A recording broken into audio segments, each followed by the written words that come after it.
On this week's episode of the Engaging Marketeer, as we start in January, a lot of businesses, and you might be one of them, will be thinking about their marketing. What are we going to do to attract clients this year? Where are we going to put our marketing spend?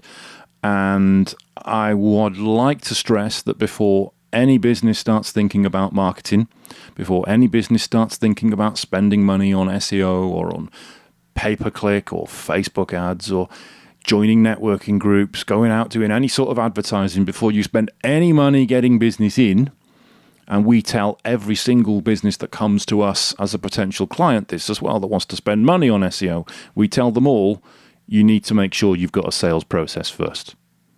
Because if you do not have a sales process that works, all you're going to end up doing is spending money on marketing and wasting that money.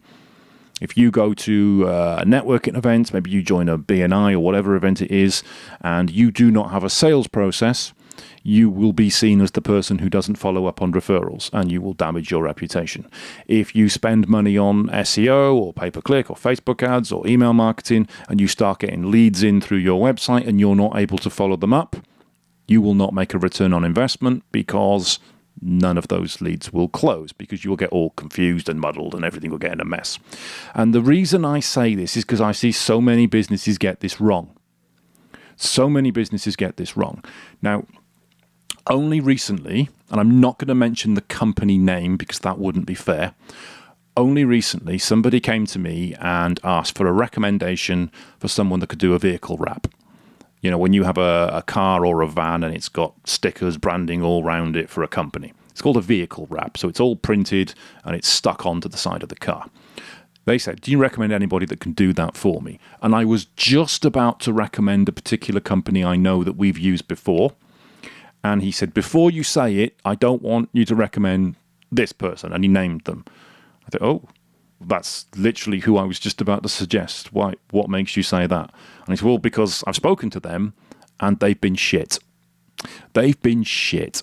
They came out, they measured up, and I've not heard from them since. And I need this doing. And it got me thinking, do you know, I've heard that before about that particular company. Now, they are great at what they do. They've done stuff for us before, and it's been fantastic. It's been one of the best things we've had. But I have heard before from at least 2 other people I've recommended them to the same problem. Oh, yes, I spoke with them, and they never got back to me. Never got back to me. And they've been in a networking organization. They've been in BNI for a very long time, maybe 20-odd years.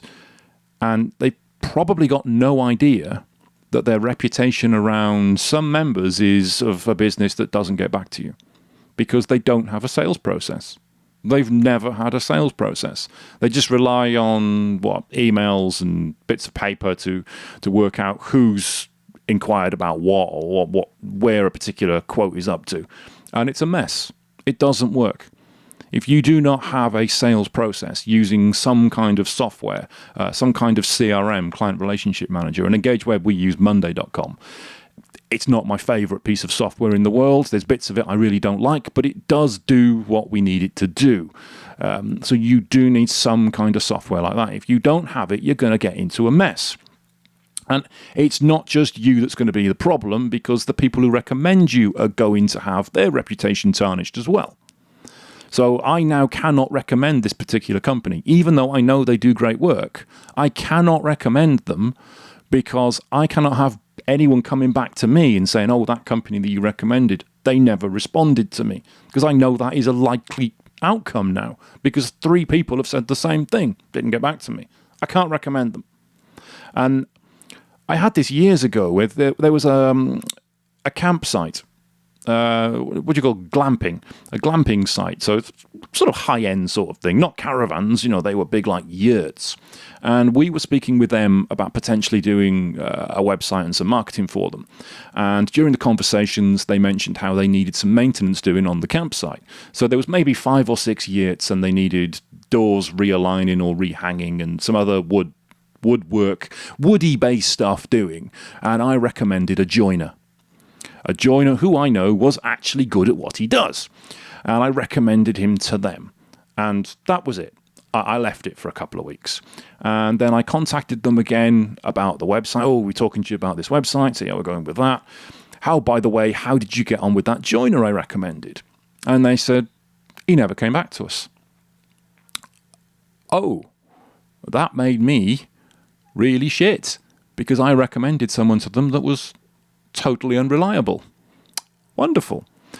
So I spoke to that joiner the following day and said, I've recommended you to this campsite. How's it going with that? Oh, yeah, I need to get back to them with a quote, really, don't I? Need to get that doing. Yeah, it would be nice if you did that, actually, mate. It would be lovely if you gave them a quote. Yeah, I'll do that. And another week or so went by and he didn't do it because he had no sales process. Completely fucking useless. And no surprise, we didn't actually get the website for this client because I'd recommended somebody to them that was unreliable. That then tarnished my reputation because they thought maybe I was unreliable. So you have got to be very careful who you recommend. So I will stress this once more. Please, before you spend any money on marketing, before you spend any money in 2026 for the rest of this year on SEO, whether it's with Engage Web or with somebody else, whether you spend any money on Facebook ads or on Google ads or on email marketing or joining a networking group, before you spend any cash, make sure you have a bloody sales process. Make sure you know what happens with the referrals, the leads, the emails, the phone calls when they come in, that they get logged on something. There is a process for them to be followed up so that you do not lose the business. It will make you far more profitable because you will not lose inquiries. You are paying for these inquiries to come in. Whatever you are doing, you are paying for it. If you are losing them because you do not have a process, that is costing you more money.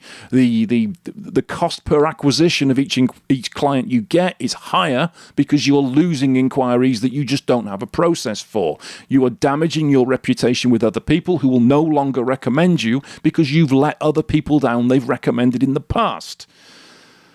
Get yourself a bloody sales process because it is far more important than spending money on SEO if you do not have one.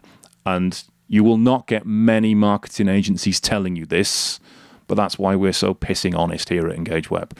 We tell you what you need to hear, not what we think you want to hear. Get yourself a sales process, then come back to us. And I'll catch you on the next podcast.